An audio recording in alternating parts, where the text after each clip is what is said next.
ከማስሩ ወሰዱሱ ለየካቲት በዛቲ ዕለት አይረፍ። ቅዱስ ኤፍሬም መታሰቢያው ነው። በረከቱ ጋራት ነው። በዚችም ዕለት የጴጥሮስና የሶፊያ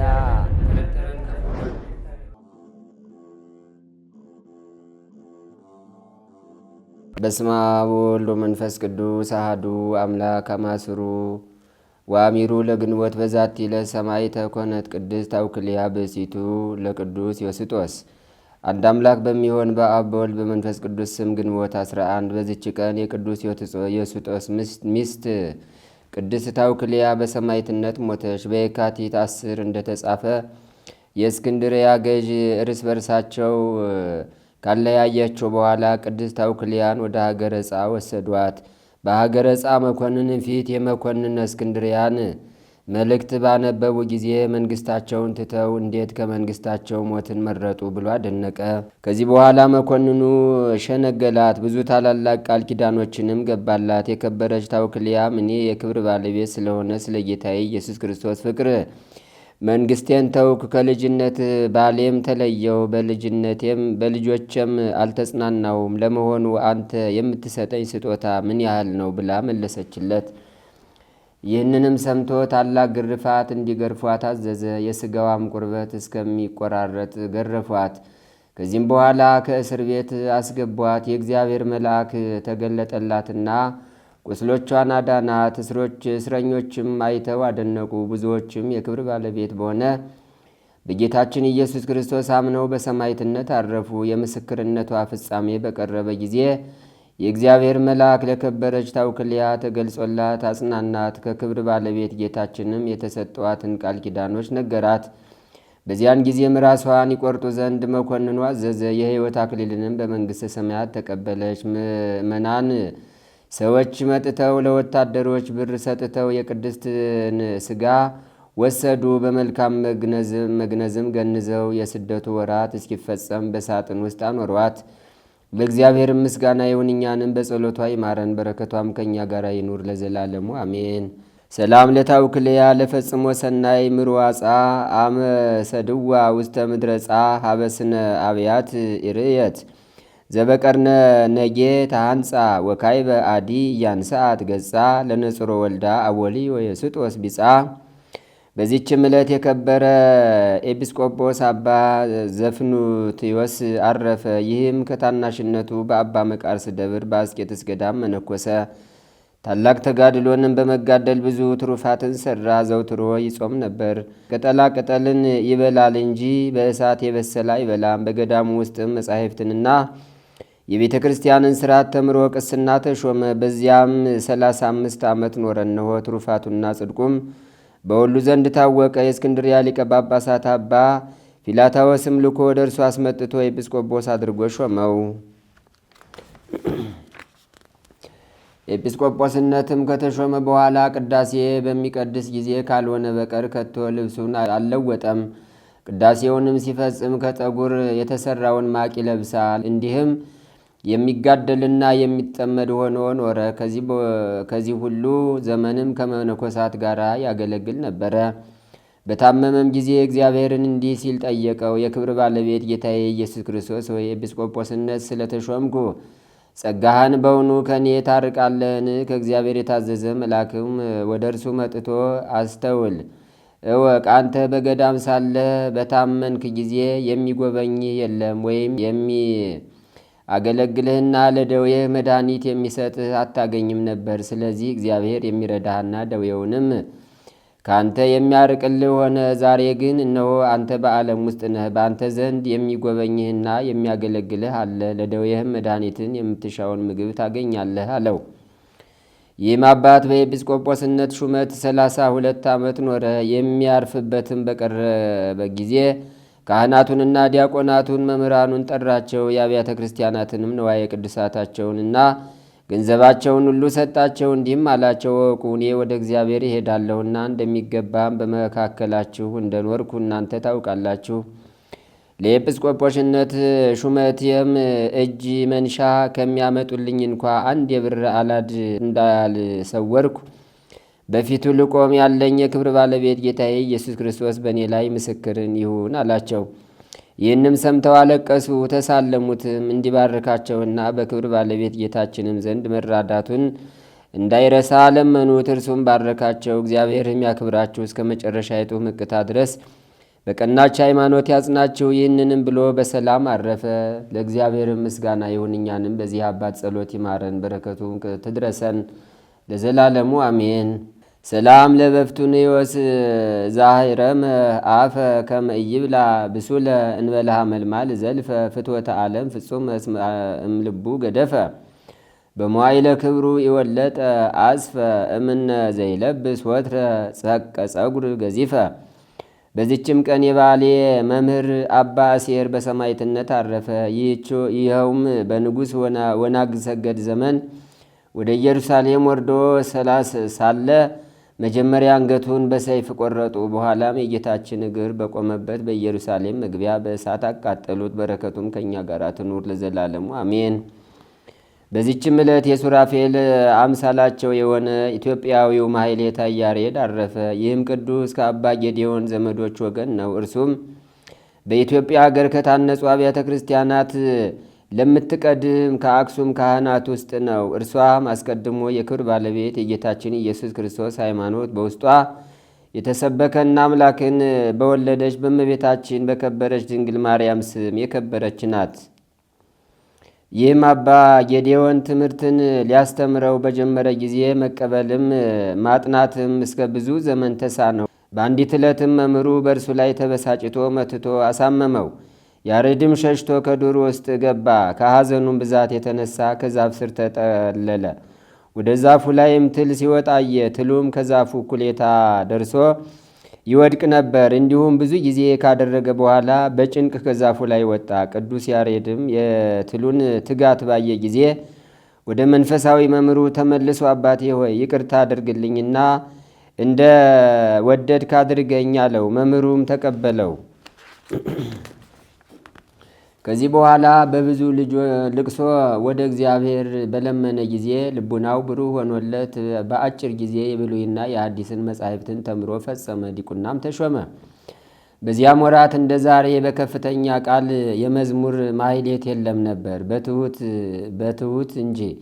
እግዚአብሔርም መታሰቢያ ሊያቆምለት በወደደ ጊዜ ከኤዶም ገነት 3 አዕዋፋት ላከለት። እነርሱም በሰው አንደበት ተናግረውት ወደ ኢየሩሳሌም ሰማያዊት ከእሳቸው ጋር አወጡት። በዚያም 24ቱ ካህናተ ሰማይ የሚያመሰግኑበትን ማሕሌታቸውን ተማረ። ወደ አነዋወሩ ወደ ምድርም በተመለሰ ጊዜ በአክሱም ዳር ወደ ነበረች ወደ ከበረች ቤተ ክርስቲያን በ3 ሰዓት ገባ።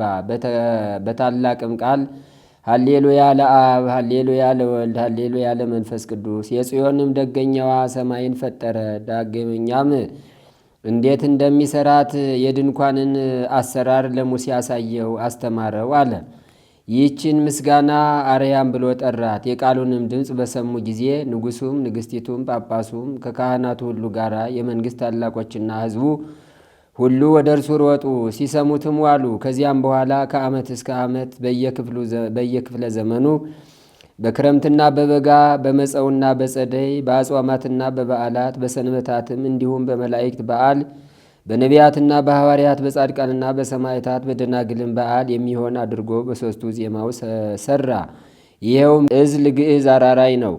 የሰው ንግግር፣ የአዕዋፍ፣ የእንስሳትና የአራዊት ጩኸት ከዚህ ከሦስቱ ዜማው አይወጣም። በአንዲት ዕለትም ቅዱስ ያሬድ ከንጉሥ ገብረ መስቀል እግር በታች ቆሞ ሲዘምር ንጉሡም የያሬድን ድምፅ እያዳመጠ ልቡ ተመስጦ የብረት ዘንጉን በያሬድ እግር ላይ ተከለው። ከእርሱም ደምና ውሃ ፈሰሰ። ያሬድም ማሕሌቱን እስከሚፈጽም አልተሰማውም። ንጉሡም አይቶ ደነገጠ። በትሩንም ከእግሩ ላይ ነቀለ። ስለፈሰሰው የደም ዋጋ የፈለግከውን ለምነኝ ብሎ ለያሬድ ተናገረው። ያሬድም ላትከለክለኝ ማልልኝ አለው። ንጉሡም በማለለት ጊዜ ወደ ገዳም ሄጄ መነኩስ ዘንድ አሰናብተኝ አለው። ንጉሡም ሰምቶ ከመኳንንቱ ጋር እጅግ አዘነ፣ ተከዘም። እንዳይከለክለውም መሐላውን ፈራ። እያዘነም አሰናበተው። ከዚህም በኋላ ቅዱስ ያሬድ ወደ ቤተ ክርስቲያን ገብቶ በታቦተ ጽዮን ፊት ቆሞ ፈጽሞ የከበርሽና የተመሰገንሽ ከፍ ከፍም ያልሽ የብርሃን መውጫ የሕይወት ማዕረግ የሆንሽ የሚለውን ምስጋና እስከ መጨረሻው በተናገረ ጊዜ ክንድ ያህል ከምድር ከፍ ከፍ አለ። ከዚህም በኋላ ወደ ሰሜን አገር ሄዶ በጾም በጸሎት ተወስኖ ሥጋውን እጅግ እያደከመ ኖሮ ገድሉን በዚያ ፈጸመ። እግዚአብሔር ስሙን ለሚጠራ መታሰቢያውን ለሚያደርግ ቃል ኪዳን ሰጠው። ከዚህም በኋላ በሰላም አረፈ።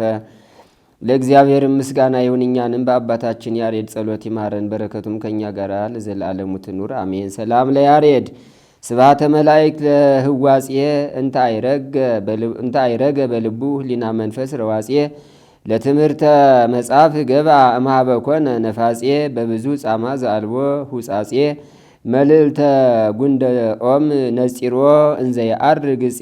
በዚችም ቀን ቅድስት አናሲማ አረፈች። ይህችም ቅድስት በደናግል ገዳም መንኩሳ ራሷን እብድ አስመስላ ኖረች። በሌሊትም በጾምና በጸሎት ሥጋዋን በመቅጣት ራሷን ታሰቃያለች። ሰዎችም ባዩዋት ጊዜ ራሷን አእምሮዋን እንደ ሳተች ታስመስላለች። መበለቶችም ይሰድቧታል። እግዚአብሔርም ገድሏን ለአባ ዳንኤል ገለጠ። እርሷም ከደናግል ገዳም ሄዳ ትሩፋቷንና ገድሏን ሁሉ ለእመምኔቷ ነገራት። እርሷም ለእህቶች መነኮሳያት ነገረቻቸው። ከዚያችም ዕለት ወዲህ አከበሯት። እርሷም ስለ አዋረዷትና ስለ አጎሳቆሏት እህቶችን እያመሰገነች ደብዳቤ ጽፋ ትታ ከንቱ ውዳሴን በመጥላቷ ተሰውራ በሌሊት ወጥታ ወደ ዱር ሸሸች። በዚያም በሰላም አረፈች። ለእግዚአብሔር ምስጋና ይሁን፣ በረከቷም ከእኛ ጋር ይኑር ለዘላለሙ አሜን። በዚችም ቀን በዲዮቅልጥያኖስ መንግሥት ዘመን ቅድስት አፎምያ በሰማዕትነት አረፈች። የዚችም የእናቷ ስም ቴዎድርስያኒ ነው። እርሷም የክብር ባለቤት ክርስቶስን የምታምንና የምትፈራው ናት። ሰይጣንም ክርስቲያኖችን በማስገደድ ለጣዖት እንዲሰግድ አንቲጳኖስን በአነሳሳው ጊዜ ይህችን ቅድስት አፎምያን ከብዙ ክርስቲያኖች ጋር አስረው አመጧት።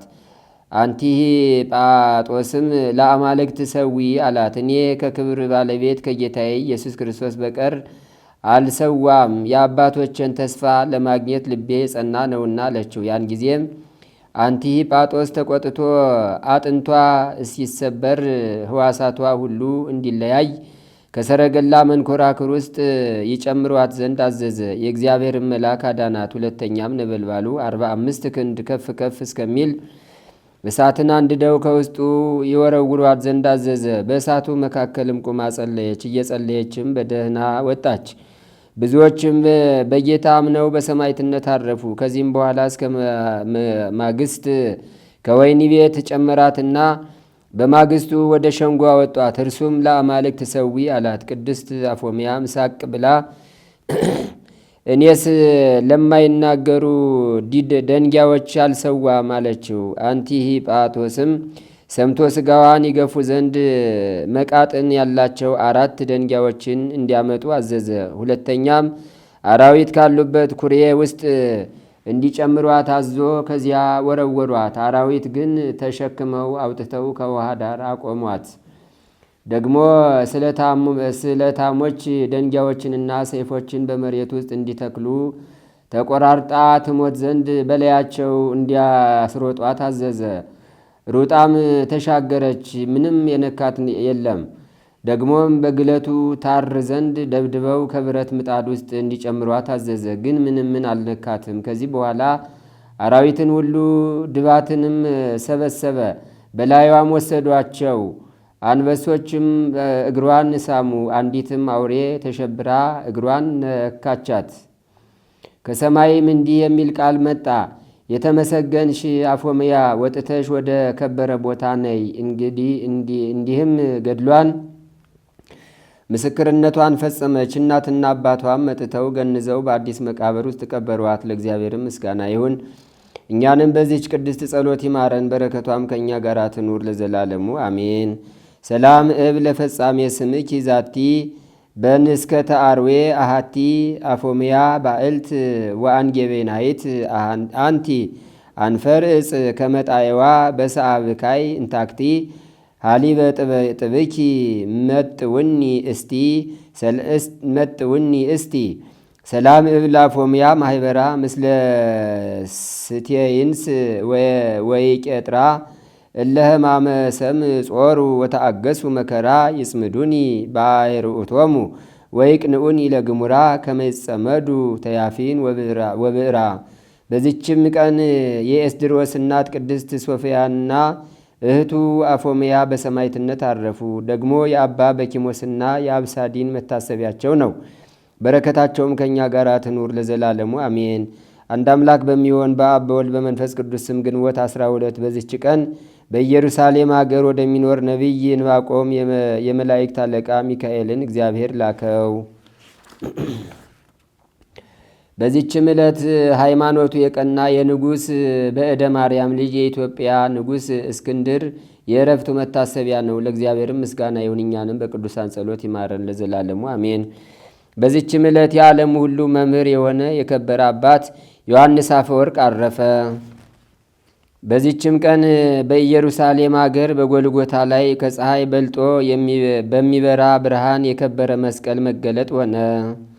በዚችም ዕለት ሰማዕታት የሆኑ የዲያቆን ሚናስና የእስጢፋኖስ መታሰቢያቸው ነው። በረከታቸውም ከእኛ ጋር ትኑር ለዘላለሙ አሜን። በዚችም ቀን የመላልኤል ልጅ የያሬድ የእረፍቱ መታሰቢያ ነው። በዚችም ቀን በአባታችን ተክለ ሃይማኖት መንበር ከተሾሙ መምህራን 17ተኛ ቁጥር የሆነ የደብረ ሊባኖስ መምህር ክቡር አረፈ። ለእግዚአብሔር ምስጋና ይሁን፣ እኛንም በጸሎቱ ለዘላለሙ ይማረን። ዛቅረብኩ ማሕሌታ ዘኪርያ ይላፈም ለተጸምዱከ ዘልፈ ለላ አነብብ ተወከብ ዘንዴቴ መጽሐፈ እንተረሰይ ከግዚኦ ጸዲቀ መበለት ውኩፈ ምላቡ ላን ዘተርፈ ነቢያት ቅዱሳን ሐዋርያት ሰባክያን ሰማዕት ወጻድቃን ደናግል አዲ ወመነኮሳት ሄራን ባርኩ ባርኮ ጉባኤ ዛቲ መካን እስከ አረጋዊ ልሂቅ ወንዑስ ሕፃን ለዘጻፎ በክርታስ ወለዛ ጻፎን ዘይደርስ ወለዛ አንበቦ ለዘተርጎሞ በልሳን ሐዲስ ወለዘሰማ ቃሎ በዝነ መንፈስ በጸሎተሙ ማርያም አራቂተ ኩሉም ባይ ስቡረ ይመሃረን ኢየሱስ ክርስቶስ። ተአምር ዘገብረ እግዚእነ ወአምላክ ነው መድኃኒነ ኢየሱስ ክርስቶስ ሳሉ ወምህረቱ ያሉ ምስለ ኩልነ ህዝበ ክርስቲያን ለዓለም ዓለም አሜን። ይቅርታው ቸርነቱ ለዘላለም በእውነት ለሁላችን ደረግልና ጌታችንና አምላካችን መድኃኒታችን ኢየሱስ ክርስቶስ ያደረገው ተአምር ይህ ነው። በዚያን ዘመን የእግዚአብሔር ጸጋ ሳይሰጠው በፊት የእግዚአብሔር ቸርነትን እየለመነ ከመላእክት የዜማ ድምፅን ሰምቶ በጣዕመ ዝማሬው ኢትዮጵያን የዜማ ባለቤት ያደረጋት ያሬድ የሚባል ካህን ነበረ። ይህ ያሬድ በግብረ ክህነት እያገለገለ ሳለ አንድ ሰው በእርሱ ላይ በጠላትነት ተነሳበት። እርሱም በዚህ ነገር እያዘነ ቆይቶ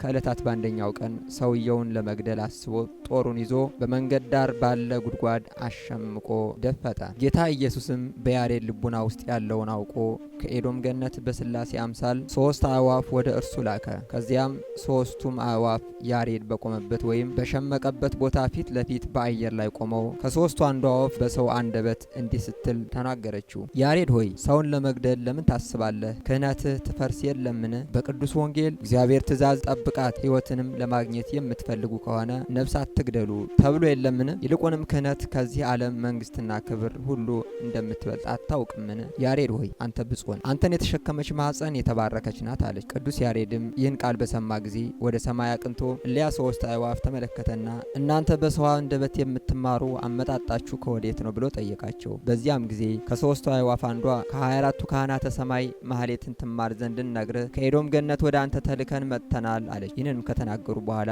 እኒህ አዕዋፍ ከእርሱ ተሰወሩ። በዚያን ጊዜ ቅዱስ ያሬድን የእግዚአብሔር መንፈስ ወደ ሰማይ ያስነሳውና የሰማያውያን እምቢልታና የመሰንቆ ድምፅ እንዲሁም ቅዱሳን መላእክት በአሸናፊው በእግዚአብሔር ዙፋን ዙሪያ ቆመው ሰማያውያን መላእክት ምድራውያን ረቂቅ አዳም የፈጠረ ለእግዚአብሔር ምስጋና ይሁን እያሉ ያለማቋረጥ በታላቅ ድምፅና በጡም ዜማ ሲያመሰግኑ በሰማ ጊዜ እርሱ ካለበት ስፍራ እነርሱ ወዳሉበት ዘሎ ሊገባ ወደደ። ነገር ግን አልቻለም። ዳግመኛም እሊያ አዕዋፍ ወደ እርሱ ተመልሰው መጥተው ከ3ቱ አንዲቱ አዕዋፍ ያሬድ ሆይ የሰማኸውን አስተዋልህን ብላ ጠየቀችው። እርሱ ግን አላስተዋልኩም ሲል መለሰ።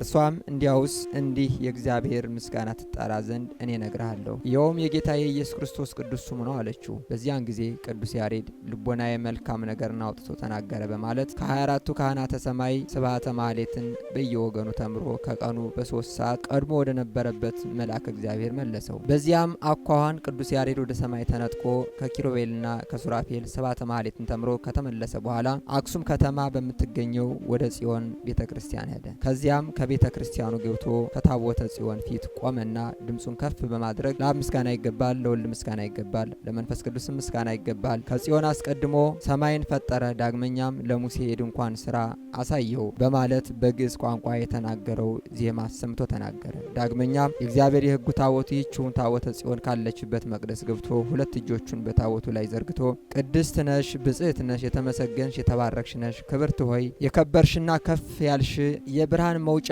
የሕይወት መሰላል ነሽ፣ አምላክን የወለድሽ እመቤታችን ድንግል ማርያም ሆይ ከተለዩት የተለየሽ የመለኮት ማደሪያ ነሽ የሚለውን እስከ መጨረሻው ዘሩና ዜማውን ደረሰ። ቅዱስ ያሬድ እንዲህ እያለ በግዕዝ ዜማ በሚያዜምበት ጊዜ 1 ክንድ ያህል ወደ ሰማይ ከፍ አለ። እጆቹንም ዘርግቶ እግዚአብሔርን አመሰገነ። ከዚያም በኋላ ካህኑ ያሬድ ከቤተ ክርስቲያኑ ወጥቶ 4ቱ ደቀ መዛሙርት ተከትለውት በጸለምት ውስጥ በምትገኘው ወደ አንድ ገዳም ለመሄድ ሲጓዝ የአክሱም ጽዮን ካህናት እስከ ተከዜ ወንዝ ድረስ ሸኙት። በዚያም ጊዜ እጅግ ባማረ ጣዕመ ዜማው ድምጹን ከፍ አድርጎ በሁሉ ላይ ጸንታ የምትኖር የእግዚአብሔር ሰላም ዘወትር ከሁላችሁ ጋር ትኑር ብሎ የመሰናበቻ መዝሙር ዘመረ። ካህናቱም ይህንን ቃል ሰምተው መሪር እንባን አለቅሱ። እርሱም ከእነርሱ ጋር አለቀሰና ተሰነባበቱ። ካህኑ ያሬድም በጾም በጸሎት ተወስኖ በሚኖርባት ገዳም ውስጥ በየአይነቱ ዜማን ማስተማር ጀመረ። ተማሪዎቹም ጣዕመ ዜማ የደረሰውን ድርሰት ሁሉ ይጽፉ ነበር። በዚህም አይነት እግዚአብሔርን ከማገልገል ጋር መላእክትም በየጊዜው እየጎበኙ በጾምና በጸሎት ተጠምዶ 22 ዓመት ኖረ። ተጋድሎውንም ፈጸመ።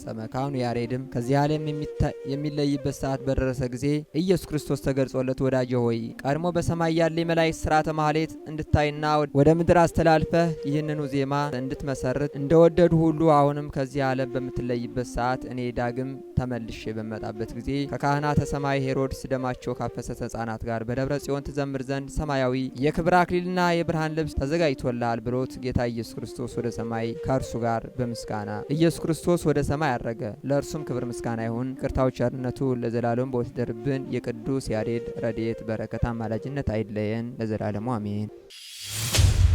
በስመ አብ ወወልድ ወመንፈስ ቅዱስ አሐዱ አምላክ ዘላለም ሥላሴ። ዓይኖቻቸው ተከፈቱ አወቁት። እስኪ ዓይኖቻቸው በሉ። አይሰማም።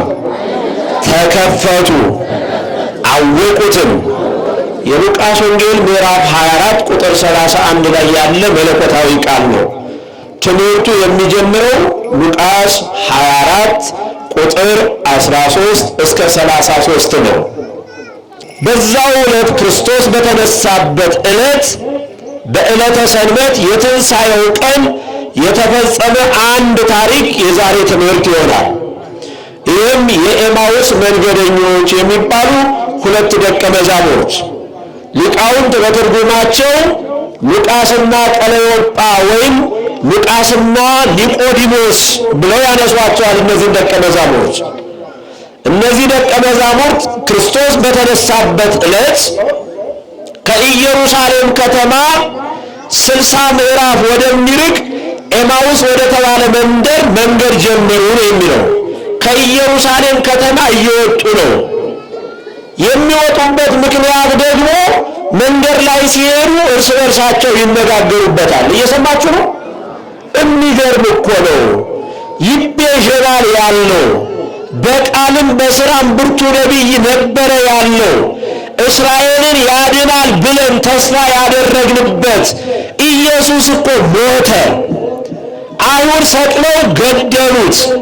ይኸው ከተቀበረ ዛሬ 3ኛው ቀን ነው እያሉ ስለ ክርስቶስ መከራ፣ ስለ ክርስቶስ መስቀል፣ ስለ ክርስቶስ ሞት እየተነጋገሩ ሰውነታቸው ጠውልጎ ሕሊናቸው ተስፋ ቆርጦ ከኢየሩሳሌም ከተማ ወጥተው እየሄዱ ነበረ።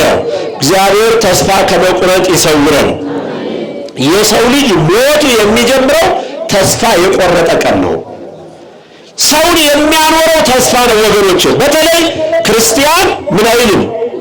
ንገሩኝ። ተስፋ አይቆርጥም። በማ ተስፋ እናደርጋለን? በእግዚአብሔር። ወኢዜኒ መኑ ተስፋዬ አኮኑ እግዚአብሔር። አሁንስ ተስፋዬ ማን ነው? እግዚአብሔር አይደለምን? ጤና ባጣው ጊዜ ምን ተስፋ አለኝ?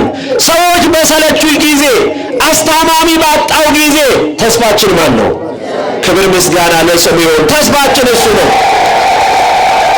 ተስፋ ቆርጠው ደግሞ እኮ ይገርማቸዋል ክርስቲያኖች፣ የመነሳቱን ዜና እኮ ሰምተዋል፣ ግን ስላላመኑ ከኢየሩሳሌም ወጥተው እየሄዱ ነው።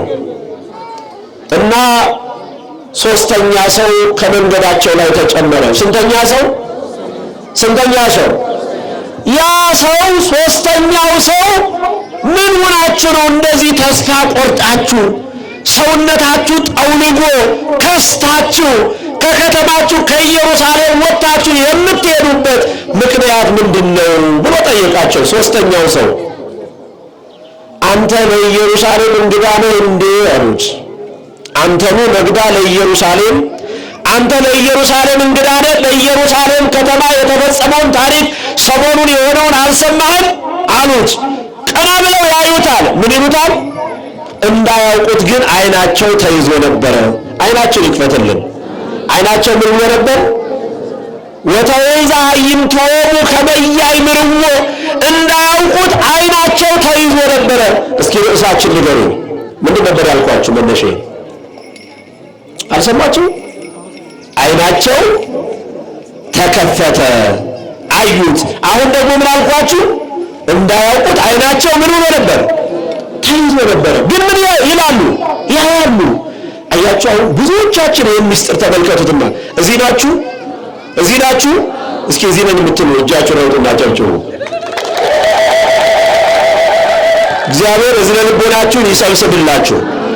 ብዙ ጊዜ አይናችን እያየ የማንመለከት፣ ጆሮአችን እየሰማ የማናዳምጣለን አይደለም? እነዚህ ሰዎች አይናቸው ያያል ግን አላዩትም። ማንን? ክርስቶስን። አብሯቸው ያለ እኮ እርሱ ነው፣ የሚያናግራቸው እሱ ነው፣ ግን አላዩትም። አይናቸው ተይዞ ነበር። ውስጣዊ አይናቸው ተደፍኖ ነበር። ተስፋ በመቁረጥ ተይዞ ነበረ። ሰማቸው። ታዲያ ምን ሆነ? እንዴት? እሱ እኮ ሞተ፣ ተቀበረ፣ ዛሬ ሶስተኛው ቀን ነው። ግን የሚገርመው ደግሞ አሉ አንዳንድ ሴቶች የመላእክትን ራእይ አየን፣ ተነስቷል የሚል የመላእክትን ራእይ ሰማን ብለው ሴቶች መጥተው ለደቀ መዛሙርቱ ነገሩ። አረ እንደውም ከኛ መካከል ወደ መቃብሩ ሂደውም መቃብሩ ባዶ እንደሆነ ተመለከቱ፣ ግን አላገኙትም ክርስቶስን። መቃብሩ ባዶ መሆኑን ሂደው አረጋግጠዋል። ተነስቷልም ይላሉ፣ ደቀ መዛሙርት ሰረቁትም ይላሉ ብለው ነገሩት። ለማን? ይገርማቸዋል። ይህ ታሪክ የዮሴፍን ታሪክ ያስነሳል። ሞተ ዮሴፍ ነገሩ አሃዊው ዮሴፍ ይላል። ዮሴፍ የሚባለው የያዕቆብ ልጅ ወደ ግብፅ ሀገር የሸጡት እነማን ናቸው? ንገሩኝ። ወንድሞቹ ናቸው የሸጡት አይደለም? በረሃው ጊዜ የዮሴፍ ወንድሞች ዮሴፍ ወዳለበት ወደ ግብፅ ወርደዋል። ከየት መጣችሁ አላቸው ዮሴፍ። እየሰማችሁ ነው? ከየት መጣችሁ አላቸው። ከምድረ ርስት ከእስራኤል መጣን አሉት። እናንተ እነማን ናችሁ? እንደዚህ። ስንት ወንድሞች አሏችሁ? እየሰማችሁ ነው? ዮሴፍ ነው የሚጠይቃቸው። እኛ 12 ነን፣ አንዱ ሞቷል አሉት። ምን ብሏል? ለማን ነው? ለዮሴፍ። ማን ነው ሞቷል የሚሉት? ዮሴፍን ራሱ። አንዱ ብላቴና ወንድም ነበረን ዮሴፍ የሚባል የሚያምር አውሬ በልቶት ሞቷል፣ 11ኞቻችን አለን ብለው ለዮሴፍ ለራሱ እንደ ሞተ አድርገው ነገሩት። ሞተ ዮሴፍ ነገሩ አዊው ለዮሴፍ ማለት ይሄ ነው። አሁንም ለክርስቶስ የራሱን ሞት የራሱን መነሳት ሁለቱ ደቀ መዛሙርት ነገሩት። እናንተ አታስተውሉም አላቸው። መጽሐፍ ምን ይላል? እየሰማችሁ ነው?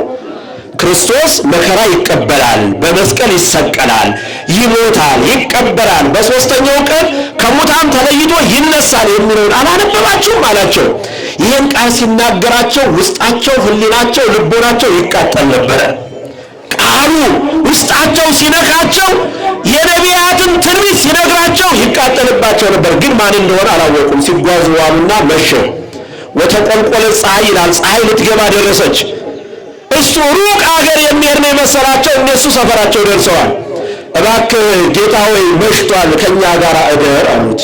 እስኪ በሉት፣ እስኪ ጌታ ሆይ በሉ። አይሰማኝም። ከኛ ጋር እደር። ከማን ጋር ይሁን? በራችሁን ከከፈታችሁለት ከእናንተ ጋር ያድራል። እሱ ራሱ በራዕየ ዮሐንስ ምዕራፍ 3 ላይ ምን አለ? በደጅ ቆሜ አንኳኳለሁ፣ የሚከፍትልኝ ባገኝ እገባለሁ፣ እራትም አብሬው እበላለሁ፣ አብሬው እኖራለሁ። ኧረ ክብር ምስጋና ለእርሱ ይሁን። እኛ ጋር ጌታ ሆይ ቀኑ መሽቷል። እስቲ ቀኑ መሽቷል ነው። ጊዜው ከፍቷል፣ ተንኮል ሞልቷል፣ ደም ፈሷል፣ ግፍ በስቷል። እባክህ ከኛ ጋር አሁን እግዚአብሔር ከኛ ጋር ይሁን። ቀን በመሸብን ጊዜ እርሱ ከኛ ጋር ይደርልን፣ እርሱ ከኛ ጋር ይሁን። ጤና ባጣን ጊዜ፣ ሰዎች በሰለቹን ጊዜ፣ ሰዎች በተውን ጊዜ እሱ ከኛ ጋር ይሁንልን። በተጨነቅን ጊዜ ምን እበላለሁ፣ ምን እጠጣለሁ፣ ልጄን በምን አሳድጋለሁ፣ የት እጠለላለሁ ብለን በተጨነቅን ጊዜ እርሱ ከኛ ጋር ይሁንልን። እርሱ ሁሌ ከማን ጋር ነው? ከማን ጋር ነው? ከኛ ጋር ነው። እባክህ ከኛ ጋር እደር፣ አድረ ነገ ትሄዳለህ አሉት እነዚህ ሰዎች። እሺ ብሎ ወደ ቤታቸው ገባ። ማዕድ አቀረቡ። እየሰማችሁ ነው? ማዕዱ ሲቀርብ ባረከላቸው። ምን አለላቸው? ማዕድ ሁልጊዜ የሚበላ ምን ነው? ንገሩ ክርስቲያኖች፣ ባርካችሁ ነው የምትበሉ? እስኪ ባርካችሁ የምትበሉ እጃችሁን አውጡ። በስማም ብላችሁ ጸልያችሁ እንዳትዋሹ። ባርካችሁ የምትበሉ ሁላችሁም ባርካችሁ ነው የምትበሉ? ይሁንላችሁ። ባርካችሁ ስትበሉ ምን ትባረካላችሁ መሰለ? አንደኛ የቀረበው ምግብ የተመረዘ ቢሆን እንኳን በማስም ይባረካል። ንገሩኝ፣ አይጎዳችሁም። መርዝ ቢኖረው ተንኮል ቢኖርበት ሰዎች እናንተን ለማጥቃት ቢያቀርቡት በማስም ይባረካል። ክብር ለሥላሴ ይሁን። በእግዚአብሔር ስም ይባረካል። ሁለተኛ ወደ ሆዳችሁ የገባው ምግብ ጤና ይሆናችኋል፣ ይስማማችኋል። ምን ይሆናል? በማስም ስለተባረከ። ስለዚህ ክርስቲያኑ ሁሉ ማዕዱን ባርኮ መብላት አለበት። አንድ አባት ነበር አሉ ልጁን በስነ ስርዓት የሚያሳድግ። እየሰማችሁ ነው? ሁሌ ልጁን ምን ይለዋል መሰለ? ማዕድ ሲቀርብ የማዕድ ጸሎት አድርገን ነው የምንበላው ብሎ በስመ አብ ወወልድ ወመንፈስ ቅዱስ የቀረበውን ማዕድ ባርክልን ብሎ አባታችን ወይ ብሎ ይበላሉ። እና ሕፃኑ ልጅ አንድ ቀን ምን አደረገ መሰላችሁ? አባዬ ለምንድን ነው ቡችዬ ታዲያ ሳትባርክ የምትበላው አለ። ውሻ ሲጣልለት መብላት ነው አይደለም? እና ሕፃኑ ልጅ ምን ፈጠረበት? ለምንድን ነው እኛ ጸልየን እንበላለን፣ ውሻዋ ለምንድን ነው ሳትጸልይ የምትበላው አለ። አይ ሃይማኖት የላትም እሷ አለ። ምን የላትም ማለት? ሃይማኖት ያለው ሰው ግን ምን ብሎ መብላት አለበት? ጸልዮ መብላት አለበት ነው። እሺ አለ። ከቤታቸው አንድ ቀን እንግዳ መጣና ማዕድ ቀረበ እና እንደኔ ያለ ሰነፍ ደካማ ሰው ሳይጸልይ ርቦት መሰለኝ ዝንጥል አድርጎ እንጀራ ሲበላ ሕፃኑ አየው። አባዬ ይሄ የቡችዬ ጓደኛ ነው አለው። ክርስቲያን ጸልዮ ባርኮ ነው የሚበላው። ክርስቶስ ባረከላቸው ማዕዱን። ምን አረገላቸው? ባረከላቸው። ልክ ማዕዱ ሲባረክ ወተከስታ ይንቶም አይናቸው ተገለጠ። ክብር ምስጋና ለመድኃኒዓለም። ወአይመርዎ እርሱ መሆኑን አወቁት። ያን ጊዜ ወደ ኢየሩሳሌም ተመለሱ ይላል። ክብር ምስጋና ለስሙ ይሁን። አገኘነው። ክርስቶስ እኮ እኛ ጋር ነው ዛሬ። አልባሌ ሰው መስሎ፣ ህመምተኛ ሰው መስሎ፣ የቆሰለ ሰው መስሎ፣ ድሃ መስሎ፣ ምጽዋት የሚጠይቅ ሰው መስሎ ከማን ጋር ነው? አልፈዶ መተናል እኮ ክርስቲያኖች። አንድ አባ አጋቶን የሚባል በመጽሐፈ መነኮሳት ላይ ያለ ታሪክ በጣም ይገርማቸዋል። በጣም እግዚአብሔርን ደጅ ጠነዋልና እግዚአብሔር ሆይ እባክህ በአካል ተገለጥልኝና ላግኝ ይለዋል። እየሰማችሁ ነው? ከ3 ቀን በኋላ ተራራው ጫፍ ላይ ይገለጥልሃለሁ ና አለው። የት ይገለጥልሃለሁ አለው? የት ላይ አለው? እሺ ብሎ 3 ቀን እስኪሞላ ይጸልያል፣ ይሰግዳል። በ3ኛው ቀን በሌሊት በጧት ተነሳና እግዚአብሔርን ለማግኘት መሮጥ ጀመረ ወደ ተራራው። ተራራው ግርጌ እታች ላይ አንድ እግር የሌለው ሰው ወድቆ ያገኘዋል። እየሰማችሁ ነው? አባ ወዴት እየሄድክ ነው አለው። ከእግዚአብሔር ጋር ቀጠሮ አለኝ። ኧረ እባክህ እግር የለኝም፣ እግር እንዲሰጠኝ እኔንም ይዘኝ ዳው። እንዴት አድርጌ ይዤ እሄዳለሁ? በዚህ ተራራ ነው። ተሸክመኝ ይዘህ ውጣ አለው። አባ አጋቶን ምን አለ? እንዴት ላድርግ? ትቼው ብወጣ እግዚአብሔርን ቅር ይለዋል። ተሸክሜው ብወጣ ይደክመኛል፣ ይረፍድብኛል። ግን የፈለገው እግዚአብሔር ትዕግስተኛ ነው፣ ይጠብቀኛል፣ ተሸክሞ ልውጣ ብሎ ያንን እግር የሌለውን አንካሳ ሰው ተሸክሞ ወደ እግዚአብሔር ሄደ። ልክ ተራራው ጫፍ ላይ ሲደርስ የተሸከመው ሰው እንደ ፀሐይ ያበራበት ወደቀ። ምንድነው ብሎ ሲያይ ተሸክመኝ የመጣህ እግዚአብሔር ነኝ አለው። ክብር ምስጋና ለመድኃኒዓለም። ይህንን ሂዶ ለጓደኞቹ ለደቀ መዛሙርቱ ነገራቸው። እግዚአብሔርን አገኘሁት አላቸው። እየሰማችሁ ነው? ጸልይልን እኛም እንድናገኘው አሉ። ጸልዩ እናንተ ይገለጥላችኋል፣ ጸልዩ። ሂዱ እግዚአብሔርን ፈልጉ አላቸው። ሄዱ። ወደ ተራራው ሲሄዱ ያ ሰው ቁጭ ብሎ አለ ታች። እባካችሁ ወደ እግዚአብሔር እኔን ይዛችሁኝ ሂዱ አላቸው። እየሰማችሁ ነው? ወንድሜ ረፍዶብናል፣ እኛ እግዚአብሔር ያመልጠናል ብለው ትተውት ሄዱ። ተራራውን ሄደው ቢጠብቁ እግዚአብሔር የለም። ይሄ መነኩሴ ቀለደብን ውሸቱን። እንዴት አንተ እግዚአብሔር ይገለጥላችኋል ወደ ተራራው ሂዱ አላልከንም? እግዚአብሔርንማ ትታችሁት ሄዳችኋል አላቸው። ምን ብላችሁት ሄዳችኋል? አልፋችሁት ሄዳችኋል። ዛሬ እግዚአብሔርን አልፈነው መጥተናል፣ ትተነው መጥተናል። ሩጫችን የራሳችን ሐሳብ ለማሟላት ነው። ክርስቲያኖች ከእርሱ ጋር እንድንሆን እግዚአብሔር ይርዳል። ይሄ ነው አንዱ ማስተዋል የሚባለው። ዓይን የሚባለው የውስጥ ዓይን ነው። እየሰማችሁ ነው? እግዚአብሔር የውስጥ ዓይናችንን ይክፈትልን። ሀበነ እግዚኦ አይንተ አእምሮ ወትረ ኪያከ ይራያ። ውስጣችን ዓይናችንን ክፈትልን። ሁልጊዜ አንተን መስቀሉን እናይዘን። ክብር ምስጋና ለመድኃኒዓለም ይሁንልን። ይሄ ትልቁ በዓል ነው። ሁለተኛው ዛሬ እንዴት አይነሳም መድረክ ላይ ይዘመርለት። እስኪ አመስግኑት ቅዱስ ያሬድ። ቅዱስ ያሬድ እስቲ ከፍ አድርጋችሁ ለቅዱስ ያሬድ ምስጋና። ቅዱስ ያሬድ ለኢትዮጵያ ቤተክርስቲያን ሁሉ ነገሯ ነው። የአምልኮ መፈጸሚያዋ ቅዱስ ያሬድ ነው። እየሰማችሁ ነው? ማህሌቷ ቅዱስ ያሬድ ነው። ቅዳሴዋ ቅዱስ ያሬድ ነው። ሰዓታቷ ቅዱስ ያሬድ ነው። መዝሙሯ ቅዱስ ያሬድ ነው። ቅዱስ ያሬድ የኢትዮጵያ ኦርቶዶክስ ተዋሕዶ ቤተክርስቲያን ሁሉ ነገር ነው። ከያሬድ ብዙ ትማራላችሁ። ሰዓቱ ረፍዷል፣ ባለ 50 ነው፣ ፀሐይ ነው እንጂ ብዙ ነገር ስለ ቅዱስ ያሬድ መናገር እንችላለን። ቅዱስ ያሬድ በአጠቃላይ ሲጠቃለል ማኅቶተ ቤተ ክርስቲያን ነው የሚባለው።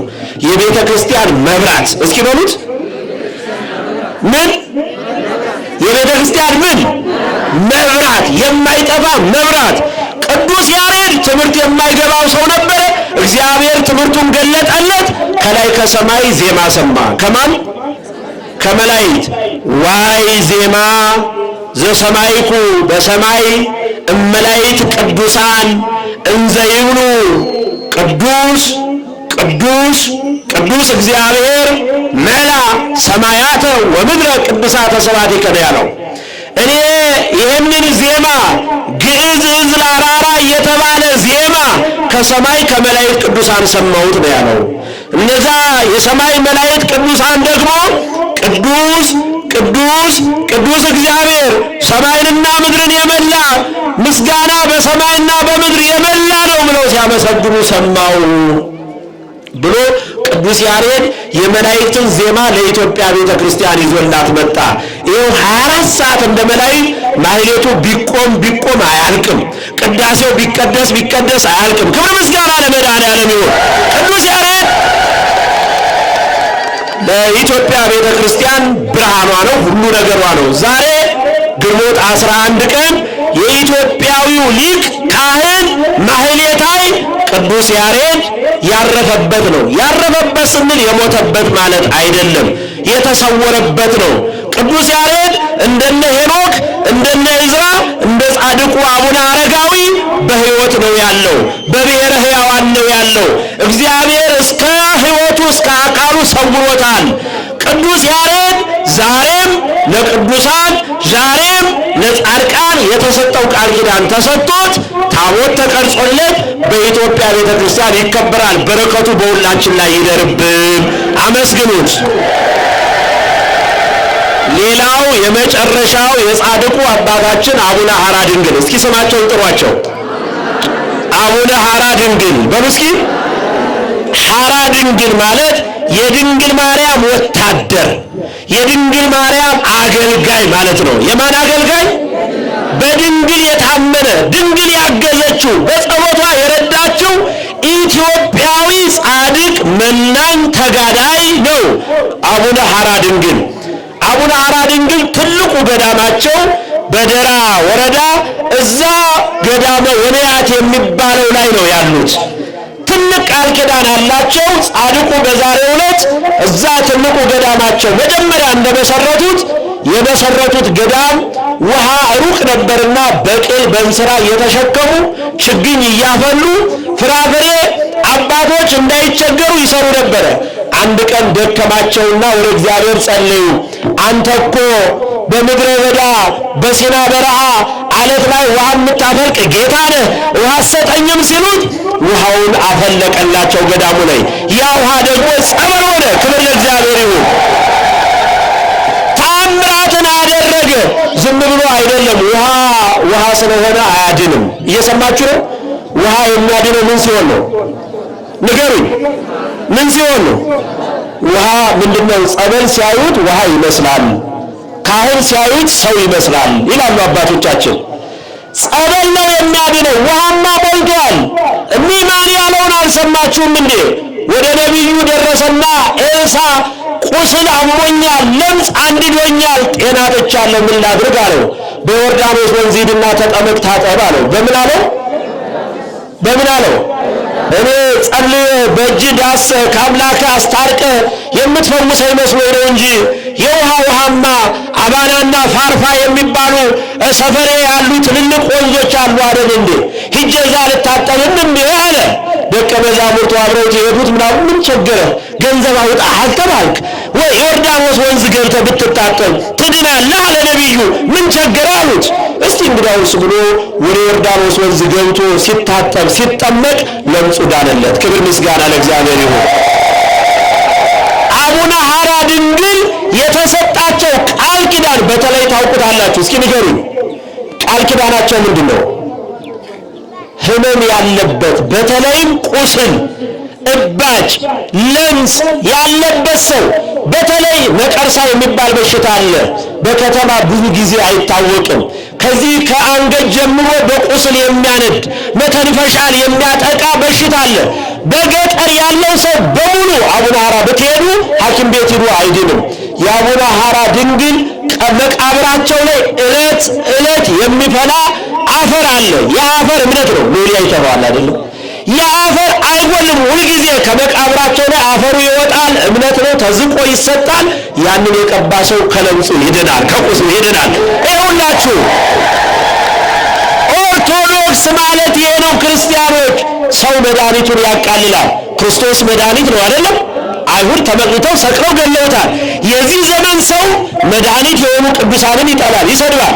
አሁን እዚህ ቦታ ላይ እግዚአብሔር ፈቅዶ ጻድቁ አቡነ ሐራ ድንግል ክርስቶስ ሰምራ ሐራ ድንግልንም ክርስቶስ ሰምራንም የረዳቸው ለክብር ያበቃቸው ቅዱስ ሚካኤል ያለበት ይህ ቦታውን የድነት ቦታ ሆኗል። ደስ ይበላችሁ።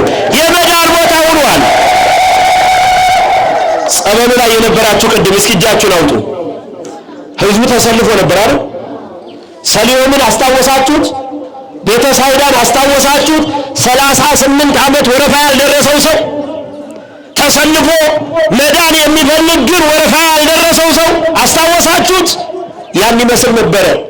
ይኸው ቅድም አባታችን ሲናገሩ ነበር። በኋላ ምስክር የዛሬ ሳምንት ነው ያለው አባቴ። የዛሬ ወር ነው የዛሬ ሳምንት ሰው ደበድባለሁ እያለች በሰንሰለት ታስራ ነበረ። ጻድቁ በጸሎታቸው በቃል ኪዳናቸው አስፈትተዋት ዛሬ ለመደባደብ ሳይሆን ጃንጥላ ይዛ ነው የመጣቸው። ክብር ለእግዚአብሔር ይሁን። እግዚአብሔር ካዳነ ምቀኝነቱ ለምንድን ነው? አዳኝ ማን ነው? አረ ንገሩኝ፣ ማን ነው አዳኝ? አዳኝ እግዚአብሔር ነው። ሌላ አዳኝ የለም። የመዳን ምክንያቶች ግን ቃል ኪዳን የተሰጣቸው ቅዱሳን ጻድቃን፣ ድንግል ማርያም ያድኑናል። አመስግኑ፣ በእውነት ያድኑናል። በሽተኛው እየመጣ በኋላ ትሰሙታላችሁ፣ ብዙ ሰው ተፈውሷል። የጻድቁ አባታችን የአቡነ ሐራ ድንግል በረከታቸው ይደርብን። በእውነት በክፋት በተንኮል በዘረኝነት የተዘጋውን ዓይናችንን እግዚአብሔር በቃሉ ይክፈትልን። በጎውን እንድናስብ ሕሊናችንን ብሩህ ያድርግልን። በጎውን እንድንሰራ እግዚአብሔር ሕይወታችንን ይባርክልን። ዓይኖቻቸው ተከፈተ፣ አወቁት።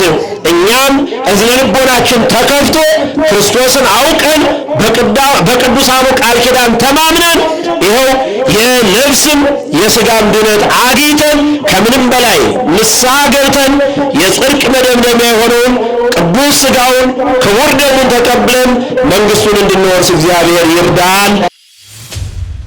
አምላካችን ኢየሱስ ክርስቶስ የሰማነውን በዝነ ልቡናችን ይጻፍብን፣ ከቅዱሳን ረድኤት በረከት ያሳትፈን፣ ሰላም ቀን ያውለን፣ በዓሉን የበረከት በዓል ያድርግልን። አምላካችን ቅድስት ተዋሕዶ ሃይማኖታችን አስፋልን፣ ምእመናንን በሃይማኖት አበርታልን። የሰላም አምላክ ሰላምን ስጠን። ቀኑን ባርከ ቀድሰ በሰላም አውለን። አቡነ ዘበሰማያት ይትቀደስ ስምከ ትምጻእ መንግሥትከ ወይኩን ፈቃድከ በከመ በሰማይ ከማሁ በምድር ሲሳየነ ዘለለ ዕለትነ ሀበነ ዮም ወኅድግ ለነ አበሳነ ወጌጋየነ ከመ ንሕነኒ ንኅድግ ለዘአበሰለነ የታብአነ እግዚኦ ውስተ መንሱት አላ ድነን ነው ባልሃንም ኩሉ እኩይ እስመ ዚአከ ይእቲ መንግሥት ኃይል ወስብሐት ለዓለመ ዓለም። በሰላመ ቅዱስ ገብርኤል መልአክ ኦ እግዝእትየ ማርያም ሰላም ለኪ ድንግል በሕሊናኪ ወድንግል በሥጋኪ እመ እግዚአብሔር ጸባኦት ሰላም ለኪ ቡሩክት አንቲ እምአንስት ወቡሩክ ፍሬ ከርስኪ ተፈሥሒ ፍሥሕት ኦ ምልዕተ ጸጋ እግዚአብሔር ምስሌኪ ሰአሊ ወጸልይ ምህረታ በፍቅር ወልኪ ኢየሱስ ክርስቶስ ከመ ይስራይ ለነ ኃጣውኢነ ተማኅፀነ ብኪ ኦ ተወካፌ ንስሐ ወሰራይ ኃጢአት ኢየሱስ ክርስቶስ ስረይ ኃጢአትየ ወኃጢአተ ኩሉ ሕዝብ ከማይሠራ ኃጢአት እግዚአብሔር ይፍታ። ንቁ ሚዲያ ለተመልካቾቹ ከሚያደርሳቸው ዕለታዊ ሳምንታዊና ወርሃዊ ዝግጅቶች መካከል የየዕለቱን ስንክሳር ወርሃዊና ዓመታዊ የቅዱሳን ገላትና ድርሳናትን በኢትዮ ማህበር የዩቲዩብ ቻናል ያቀርባል። የየዕለቱን ስንክሳር ባሉበት ሆነው በማድመጥ እንዲሁም ወርሃዊና ዓመታዊ የቅዱሳንን ዜና ሕይወታቸውን በማድመጥ ከቅዱሳኑ በረከትና ረድኤት እንዲያገኙ ንቁ ሚዲያ የሁል ጊዜ ምኞቱ ነው። በየዕለቱ የሚለቀቁ ዜና ቅዱሳንን ላይክ፣ ሼርና ሰብስክራይብ በማድረግ አገልግሎቱን ይደግፉ። ንቁ ሚዲያ ርቱ የቤተ ክርስቲያን ልሳን